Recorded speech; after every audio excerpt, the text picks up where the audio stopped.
नमस्कार, बुलेटिन में स्वागत है आपका और मैं हूं आपके साथ जागृति खंतवाल। अलीगढ़ में पूर्व सीएम कल्याण सिंह की पुण्यतिथि पर हिंदू गौरव दिवस कार्यक्रम का आयोजन किया गया। इस मौके पर गृह मंत्री अमित शाह, सीएम योगी सहित तमाम नेता मौजूद रहे। अपने संबोधन में गृह मंत्री अमित शाह ने कांग्रेस पर तंज कसते हुए पीएम मोदी की तारीफ की और इसके साथ ही सीएम योगी ने भी बाबूजी को श्रद्धांजलि देते हुए नमन किया।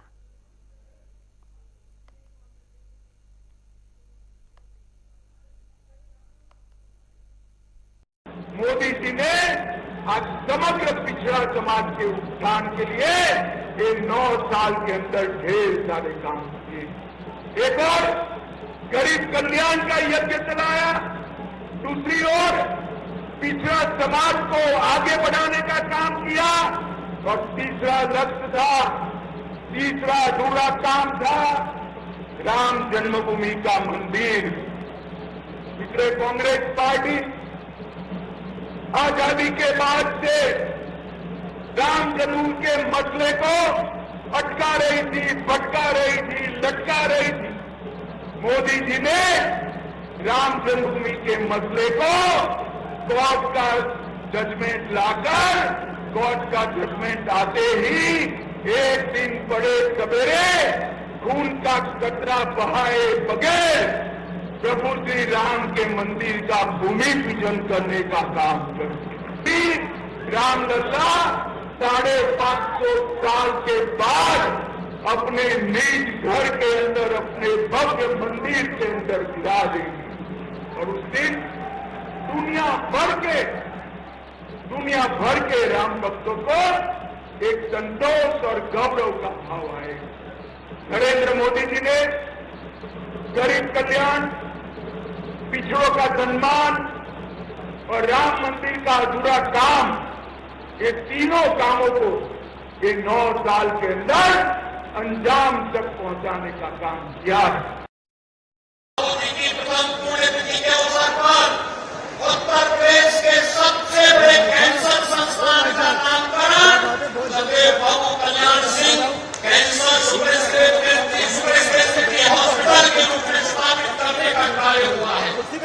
और भाइयों बहनों, आदरणीय प्रधानमंत्री जी की प्रेरणा से, उनके मार्गदर्शन से बुलंदशहर में इस बुलंदशहर को सदैव बाबूजी की कर्मभूमि के रूप में भी जाना जाता है, जहां से उन्होंने संसद में नेतृत्व दिया था।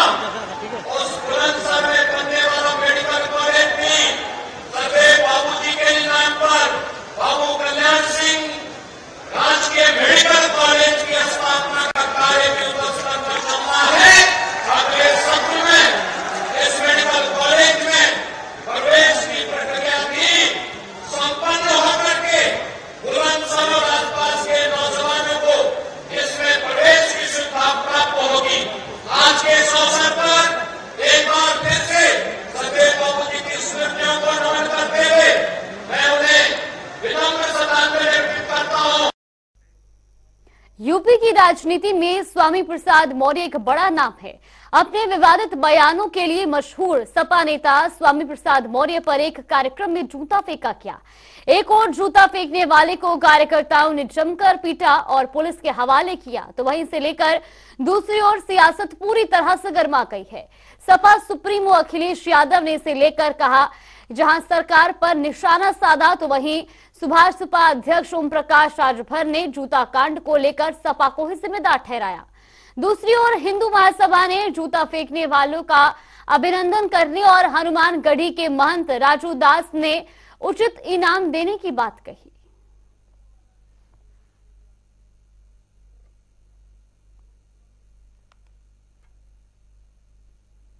ये दुखद है और ऐसी घटना किसी भी लीडर के साथ नहीं होनी चाहिए। और अगर ये घटना हो रही है तो कोई ये आज के नेता नहीं है, लीडर ऑफ द अपोजिशन रह चुके हैं, मिनिस्टर रह चुके हैं। एक इनका पॉलिटिकल कैरियर लंबा है, एक इनके विचार हैं, इनकी एक बात है जो अपनी रखते हैं अपने समाज के लोगों के बीच में। अगर कोई बात है तो आखिरकार ये कहाँ का तरीका है? तो वही मैंने सवाल पूछा है। जो सरकार जीरो टॉलरेंस की बात कर रही थी, क्या लीडर्स को अपमानित करने के लिए ये जीरो टॉलरेंस है? देखिए, समाजवादी पार्टी अति पिछड़ों की दुश्मन है और जिस तरह का उन्होंने किया है, समाजवादियों ने किया है, ये पिछड़ों के साथ अन्याय है, उनके साथ धोखा है। और जो वो सम्मेलन कर रहे हैं वो पिछड़ों को अपमानित करने के लिए, पिछड़ों के साथ उनके हक को लूटने के लिए कि मौका मिलेगा तो फिर इनको गुमराह करके हम हक लूटेंगे, जिसका नजीर उन्होंने खुद पेश किया जूता चला करके समाजवादियों ने। कि वही गाना फिर याद आता है कि मेरे अंगने में तुम्हारा क्या काम है। तो क्या लगता है ऐसा कौन करवा रहा है? ये सफाई लोग करवा रहे हैं, और कौन कराएगा। हिंदू द्रोही नेता स्वामी प्रसाद मौर्य के ऊपर हमारे छोटे भाई आकाश सैनी ने जो जूता चलाया है उसका हम हार्दिक अभिनंदन करते हैं, स्वागत करते हैं। जिस प्रकार से हिंदू सनातन धर्म के ईष्टों पर, उनके ग्रंथों पे लगातार अपमानित टिप्पणी कर रहे थे, ये ऐसा कृत्य इनके साथ होना चाहिए और होते रहना भी चाहिए। अगर जो हिंदू धर्म के खिलाफ अपमानित टिप्पणियां करेगा, अब उसका यही एक इलाज है। मेरे हिंदू भाइयों जो विभूतिखंड थाने के आसपास रहते हो, वो सब वहां थाने पहुंचे और उसकी वहां पर मदद करें, भाई का मनोबल बढ़ाएं। जहां तक होगा विधिक सलाहकार, विधिक कार्रवाई, जहां जहां जब मदद जरूरत पड़ेगी, हम सब आकाश सैनी जी के साथ हैं। और मैं प्रशासन से कहना चाहता हूं कि ऐसे मामले पे इनको कोई भी मदद ना दी जाए, स्वामी प्रसाद मौर्य को, क्योंकि जब उन्होंने इस तरीके किए तब आपने उनके खिलाफ कोई कड़ी कार्रवाई नहीं की थी। स्वामी प्रसाद मौर्य जी का जूता से किसी ने स्वागत किया है, उनको साधुवाद है। मैं निवेदन करता हूं, एक तरफ समाजवादी पार्टी के शीर्ष नेता ये कहते हैं कि हम सभी धर्म, सभी संप्रदाय, सभी मत मतांतर को मानते हैं, हम किसी का अपमान नहीं करते, लेकिन उनके पार्टी के वरिष्ठ नेता हैं, रोज रोज सनातन को टारगेट करते हैं, सनातन धर्म संस्कृति को गाली देते हैं। एक तरफ तो लोहिया जी रामायण मेला की शुरुआत करते हैं, दूसरी तरफ उन्हीं के पार्टी के नेता जिस प्रकार से ये कहते हैं कि रामचरितमानस पर बैन लगना चाहिए, प्रतिबंध लगना चाहिए, जलाना चाहिए, हिंदू देवी देवताओं को गाली देना, सनातन को गाली देना, तो सनातनी कब तक बर्दाश्त करेगा। अभी तो स्वामी प्रसाद मौर्य जी के ऊपर जूता चल रहा है, आने वाले दिनों में अखिलेश यादव जी भी जूते से पीटे जाएंगे। तो वहीं गोरखपुर में 2 दिवसीय परंपरागत कुश्ती प्रतियोगिता में विजेताओं को पुरस्कार वितरित कार्यक्रम आयोजित किया जा रहा है, जहां सीएम योगी, सांसद रवि किशन समेत तमाम दिग्गज उपस्थित हैं। और ये तस्वीरें भी आपको दिखा रहे हैं। आदित्य जी का परिचय प्राप्त करते हुए माननीय सांसद महोदय, शुभारंभ माननीय मुख्यमंत्री महोदय के सम्मान।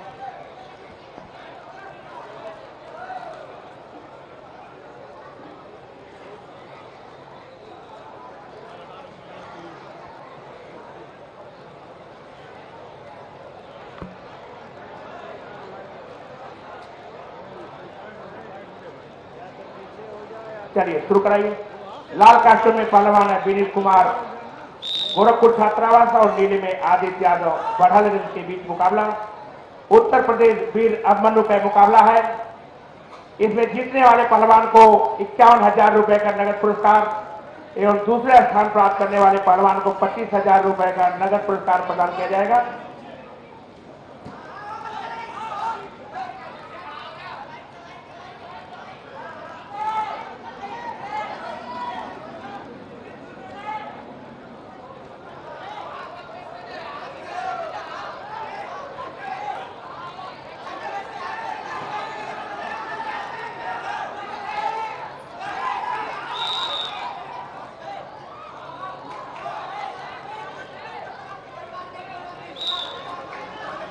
एक और 0 का स्कोर।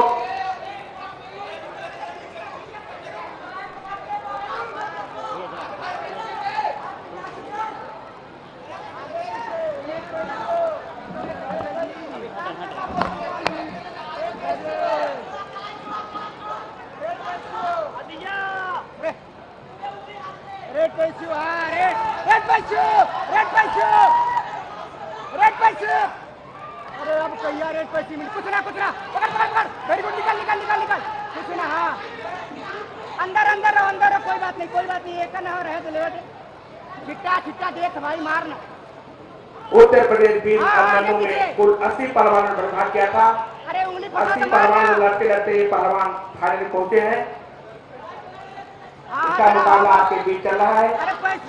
विनीत गोरखपुर छात्रावास लाल कास्टूम ने और आदित्य बढ़लगंज के बीच मुकाबला। काम कर अपन काम करना। अरे हो जाए करबे तब ना। अरे पैसी हो रहा है गर्दन। हाँ खींच आगे, उल्टे खड़ा ना हो पैसी हो रहा है। कहिया पैसी मिली अब कुछ ना। अरे ध्यान दे, काम करे एक बारी। एक और 0 का स्कोर लास्ट 1 अंक, नीले के 0 और रेस्ट 30 सेकेंड का। दर्शन के आमंत्रण पर आए हुए सभी सम्मानित नागरिक बंधु, मैं आज के इस अवसर पर सर्वप्रथम अपने पूरे खेल विभाग की ओर से उत्तर प्रदेश के यशस्वी मुख्यमंत्री जी का अपने हृदय की गहराई से भी और विभाग की ओर से बहुत ढेर सारा स्वागत करता, अभिनंदन करता, वंदन करता। निश्चित रूप से गोरखपुर ये गुरु गोरखनाथ मंदिर में बहुत पहले से ये कुश्ती के आयोजन की होता चलता आ रहा है और ये कुश्ती का जो हमारी विधा है ये बहुत पुरानी है, पुरानी परंपरा है और निश्चित रूप से इसको इस प्रथा को, इस तरह से व्यवस्था को एक तरह से कहा जाए कि रामायण काल में भी मल युद्ध के नाम से जानते हैं और इस समय इसको कुश्ती युद्ध के नाम से भी हम लोग पुकारते हैं, जानते हैं। आज इस जो आयोजन हुआ है इसमें जिन लोगों ने प्रथम, द्वितीय और तृतीय विजेता, उपविजेता ऐसे लोग होंगे, उन सबको मेरे पूरे खेल विभाग की ओर से उन सबको ढेर सारी बधाई है, शुभकामना है और जो लोग पार्टिसिपेट किए उनको भी इस संकल्प के साथ जाने की आवश्यकता है कि अगली बार जब आयोजन होगा हम ही विजेता, उपविजेता के रूप में चुने जाएंगे, ये संकल्प लेकर जाएंगे तो निश्चित रूप से खेल की विधा में आगे भी जुड़ेंगे और इस कुश्ती युद्ध में आगे उनको सफलता प्राप्त होगी।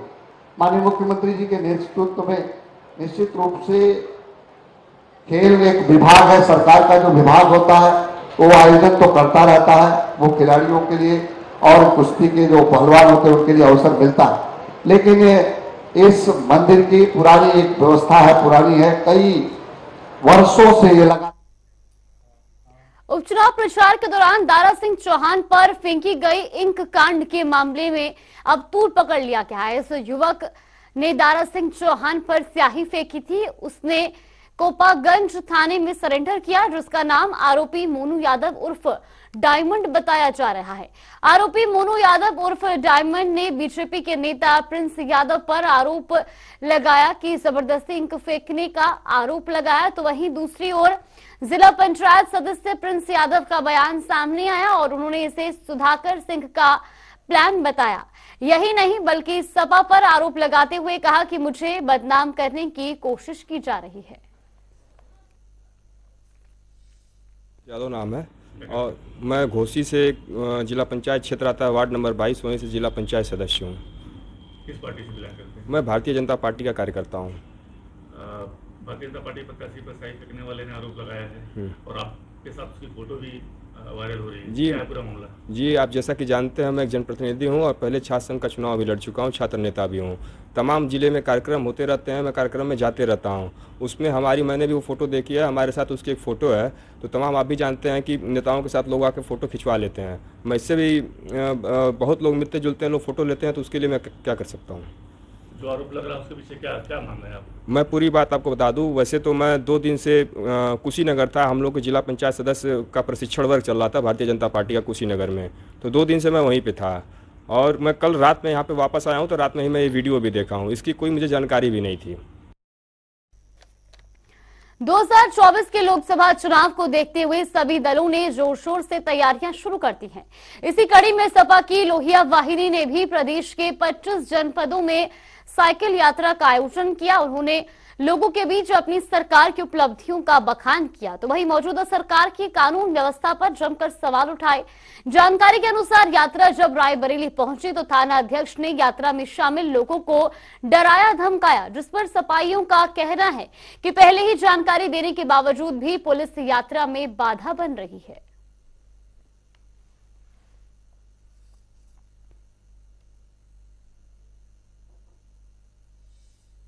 प्रतापगढ़ से इलाहाबाद से यात्रा करते हुए आज लालगंज से होते हुए आज हमारे अर्चनपुर से होते हुए बचरावा जाएंगे, जिसमें भारी संख्या में सभी कार्यकर्ता और सभी हमारे युवा साथी लोग इकट्ठा हैं और हम सब लोग ये यात्रा निकाल के संदेश देना चाहते हैं कि भारतीय जनता पार्टी को 2024 में बहुत ज़्यादा मतों से हराना है और कोई ताकत लगा करके सभी कार्यकर्ता मिलकर हराने का काम करेंगे। ये माननीय हमारी पार्टी के राष्ट्रीय अध्यक्ष और इस देश के सबसे लोकप्रिय नेता, उत्तर प्रदेश के पूर्व मुख्यमंत्री रहे माननीय अखिलेश यादव जी के निर्देश पर समाजवादी लोहिया वाहिनी के राष्ट्रीय अध्यक्ष भाई अभिषेक यादव जी साइकिल यात्रा लेकर के, जिसका नाम दिया गया देश बचाओ देश बनाओ, संविधान की रक्षा करना, इन्हीं तमाम बातों को लेकर के आज 25 जनपदों में ये साइकिल रैली लेकर के निकल रहे हैं। आज नागपंचमी और अधिक मास सावन के 7वें सोमवार के सहयोग पर प्रदेश भर के मंदिरों में श्रद्धालुओं की भीड़ उमड़ रही है। आपकी स्क्रीन पर चल रही तस्वीरों में भक्तों के श्रद्धा भाव को साफ तौर पर देखा जा सकता है। अयोध्या के प्राचीन शेषावतार श्री लक्ष्मण मंदिर में भक्तों का तांता लगा हुआ है। ऐसा ही कुछ दृश्य वाराणसी का है, जहां श्रद्धालु शिवलिंग को दूध और पुष्प अर्पित करते दिखाई दे रहे हैं, तो वहीं प्रयागराज के वासुकी मंदिर में भक्तों की कतारें लगी हुई हैं।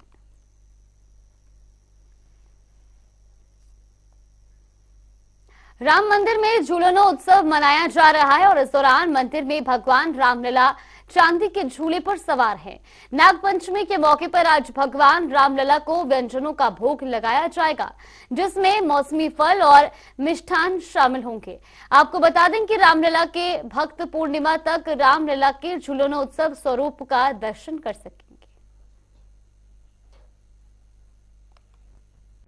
देखिए, भगवान जिस तरह स्थायी मंदिर में जब से आए हैं तब से उनको ट्रस्ट की ओर से चांदी का झूला बनाए करके और उसी पर रामलला को झुलाया जाता है। तो रामलला के झूला आज हम पंचमी के दिन निश्चित किए हैं कि पंचमी के दिन ही रामलला की झूला उत्सव मनाते हैं। आज से शुरू किए हैं, तो आज पंचमी है, आज रामलला का झूला पड़ गया है और झूला पर विराजमान हो गए चारों भाई और झूला झूल रहे हैं और विविध प्रकार के मिष्ठान जो है वो बन गया है, उसका भोग लगेगा। और इसी प्रकार से सवेरे जो है रबड़ी का भोग लगता है, पेड़ा का भोग लगता है।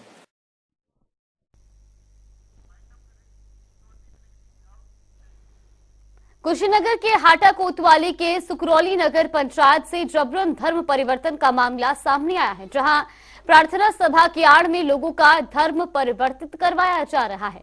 जहां ईसाई मशीनरी के लोगों पर प्रार्थना सभा की आड़ में धर्म परिवर्तन कराने का आरोप लगा है। हिंदू वाहिनी के सदस्यों ने इस बाबत में पुलिस से शिकायत की और पुलिस ने मुकदमा दर्ज कर जल्द से जल्द कार्रवाई की बात कही है। चलिए, बुलेटिन में फिलहाल के लिए बस इतना ही। यहाँ पे रुकते हैं छोटे से ब्रेक के लिए।